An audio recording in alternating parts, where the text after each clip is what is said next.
እግዚአብሔር ይዋጋልሃልና አትፍራ። ይህንን ቃል የተናገረው ከሙታን የተነሳው ድል አድርጎ የሰው ልጅ ነፃነቱን ያጎናጸፈው አምላክ መድኃኔ ዓለም ኢየሱስ ክርስቶስ ነው። እግዚአብሔር ይዋጋልሃልና አትፍራ። በዚያ በሐዋርያት ዘመን ለሐዋርያት ያስተላለፈው ቃልና ትምህርት ነው። ለኢትዮጵያችን ሀገራችን የሚዋጋላት ኃይሏ፣ ጥበቧም፣ ምክሯም ሁሉም እግዚአብሔር ስለሆነ የማይታሰብ የማይሞከረውን አባቶቻችንና እናቶቻችን ሲሰሩት ስናይ የሚዋጉት እነሱ ብቻ ሳይሆኑ ከእነሱ ጋር ያለው እግዚአብሔር እንደሆነ ተርጓሚም ተመራማሪም አያስፈልግም። ኢትዮጵያ ሀገራችን አንድ ቀንም ከዓለም ሰላም አግኝታ አታውቅም። ሰላሟ መድኃኔ ዓለም ኢየሱስ ክርስቶስ፣ ሰላሟ ፈጣሪዋ ለሕዝቧም ለሀገሪቷም ለቤተ ክርስቲያናችንም ለዚህ ሕዝበ ክርስቲያንም እሱ ብቻ መሪ እሱ ብቻ አስተማሪ ሆኖ የኖረ ነው። ጀግኖቹም የሚወለዱት የተወለዱት አባቶቻችን እናቶቻችን በጦር ሜዳ የተወለዱ ይመስሉ ነበር። ምንጊዜም እኛ ኢትዮጵያውያን በጣም ሁልጊዜ ከልባችን ሊጻፍ የሚገባው የእግዚአብሔርን ስም የጠራ እንደሚድን፣ የእግዚአብሔርን ስም የጠራ ሁሉ ይድናል የሚለው ቃል በትክክል በዚች የተቀደሰችው ኢትዮጵያ ምድራችን ላይ ነው። ኢትዮጵያ ከክርስቶስ ልደት በፊት ጀምሮ በፈላስፎቹ ዘንድ ኢትዮጵያ ዛሬ በቅዳሴው ላይ ከክርስቶስ ልደት በፊት የነበረውን ነው። ኢትዮጵያ እጆቿን ወደ እግዚአብሔር ተዘረጋለች ብሎ ነቢዩ ዳዊት የተናገረው እሱ ወደዚህ ከመምጣቱ በፊት መድኃኔ ዓለም ኢየሱስ ክርስቶስ ወደዚህ እኛን ለማዳን ከመምጣቱ በፊት 1000 ዓመት በፊት ነው የተነገረው።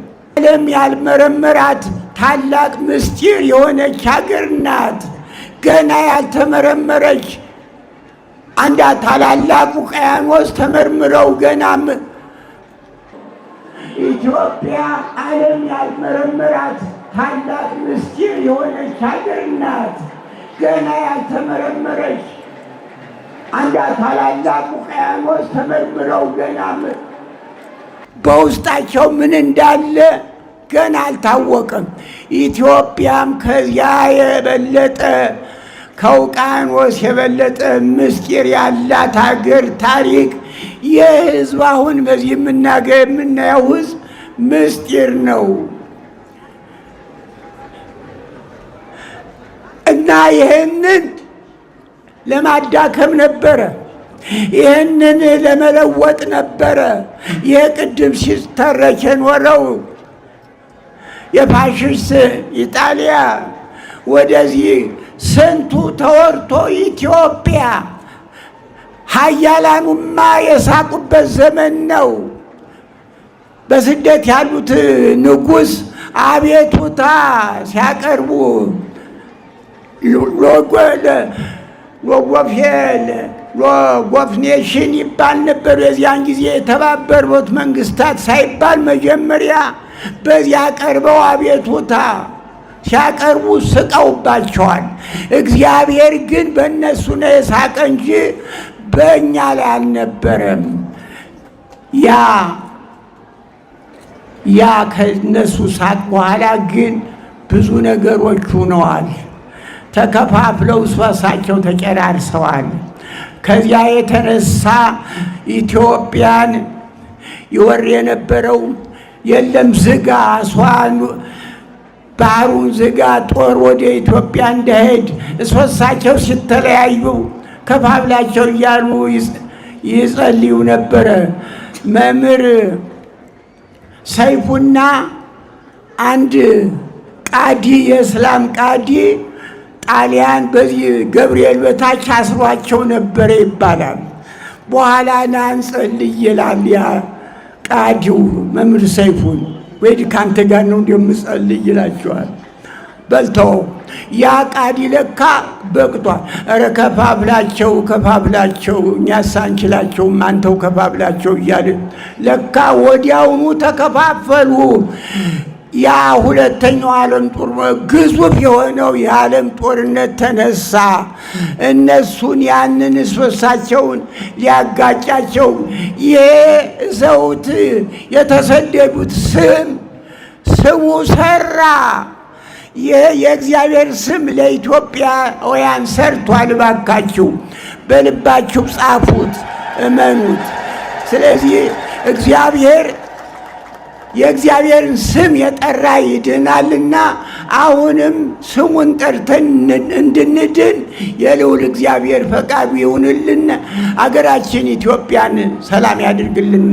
አሜን። በዚህ አምላካችን ጸሎታችን የዚህን ሕዝብ ጸሎት ተቀበል። የከበደውን ሁሉ አቅልልን። አንድ አድርገህ ጠብቀን። አንድ አድርገን አምላካችን በአንድነት ሀገራችን ኢትዮጵያን እምነታችንን በአንድ ሆነን እንድንጠብቅ የእሱ ፈቃድ ይሁንልን። አሜን። አቡነ ዘበሰማያት አባታችን ሆይ በሰማያት